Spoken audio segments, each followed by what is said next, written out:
All right, part two. So we know about circles, we know about lines. What we'd like to know is how those two things interact. So we want to know, how do you find the intersection point between a circle and a line? So it's a matter of solving two equations and two unknowns is really what it is. So let's say we've got a circle, a radius, let's say 9. And we want to find out, and so let's say it's centered at the point 1, 2. I'd like to know, where does it intersect three different lines?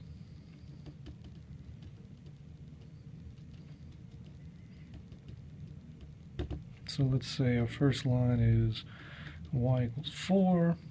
Our second line is x equals 2. And our third line is y equals 2x minus 1. So we got three different kinds of lines. We got a horizontal line, a vertical line, and a kind of diagonal line with slope 2. So let's see if we can figure this out. First of all, we need to see what the equation of our circle is. Now, we did that last time. So if we are radius 9, it's going to be something equal to 9 squared. If we're centered at 1, 2, means you're going to have x minus 1 squared plus y minus 2 squared equal to 9 squared. So there's our first equation. So in part A, we're trying to find where it intersects y equals 4. Essentially, all we have to do is plug in y equals 4.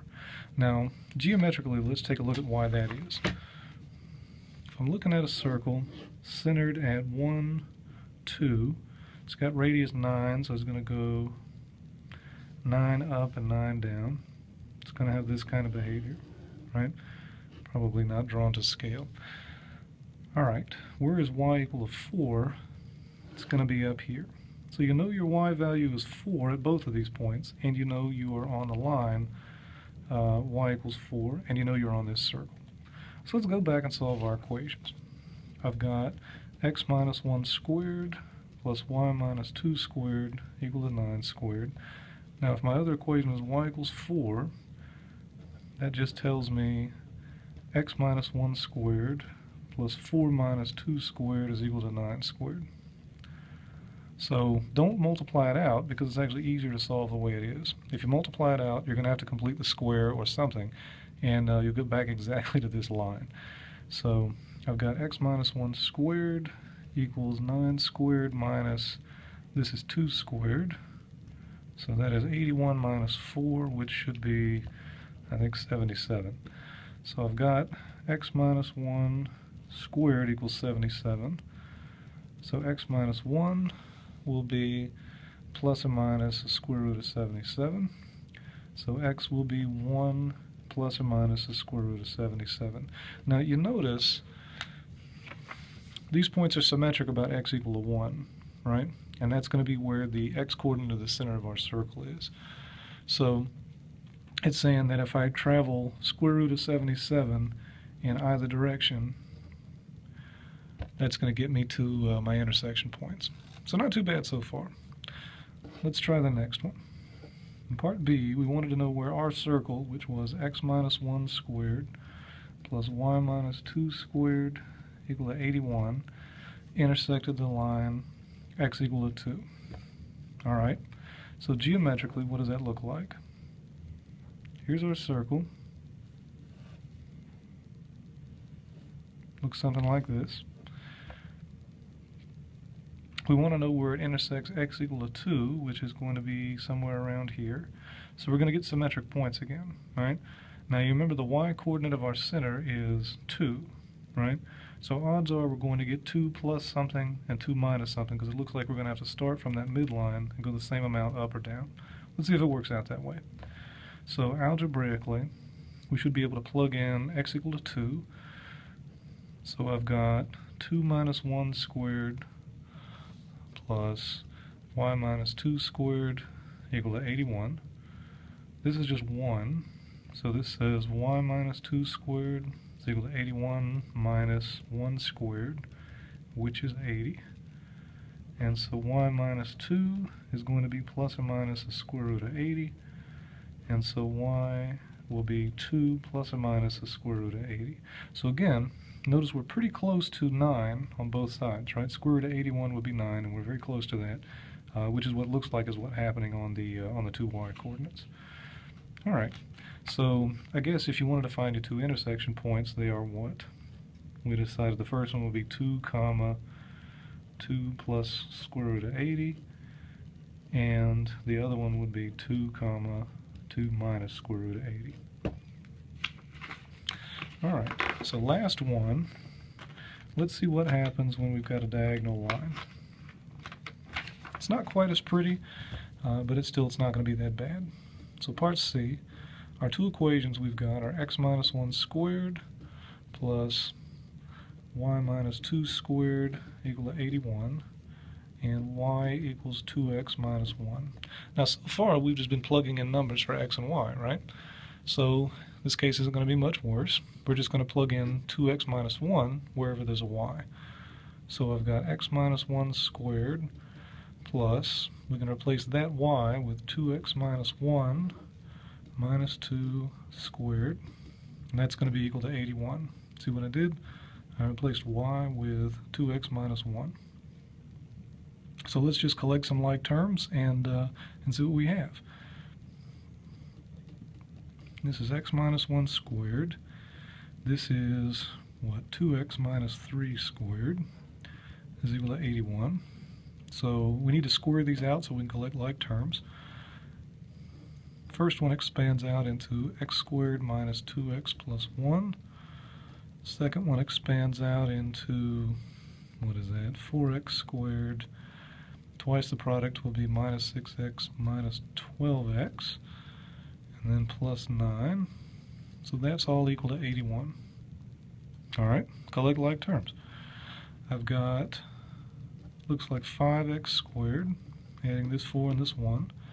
How many x's do I have? It looks like I have minus 2 minus another 12, so minus 14x.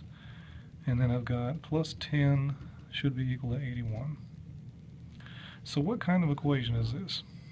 Look at that, it's a quadratic, same kind we've been solving all of this time. So 5x squared minus 14x, what is that? Minus 71 equal to 0. All I'm doing is subtracting 81 from both sides. Alright, so I'd say quadratic formula. I don't know a good way to factor 71, so x looks like it's going to be, let's see, negative b plus or minus square root of b squared minus 4ac over 2a, so that is 10. Alright, this number under the radical is 276. Square root of 276 is about 16.61. So I'm going to get two answers here. The first one is 14 plus square root of 276 over 10. The second one is 14 minus square root of 276 over 10. So let's take a look at what those mean. You notice I didn't get, or I got two answers that don't look exactly the same. I guess they are symmetric about a point. But the point is they're not on a horizontal line and they're not on a vertical line. So let me go ahead and get a couple of decimals for these. If I do square root of 276 plus 14 divided by 10, I'm coming up with about 3.06. And if I do square root of 276 negative plus 14 divided by 10, I get negative 0.26. Okay. So remember that y is equal to 2x minus 1 because we're on that line.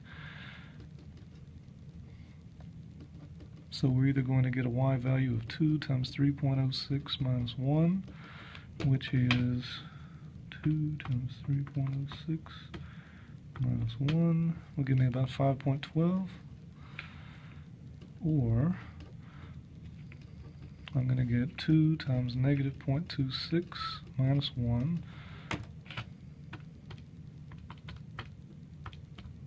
which is about negative 1.52.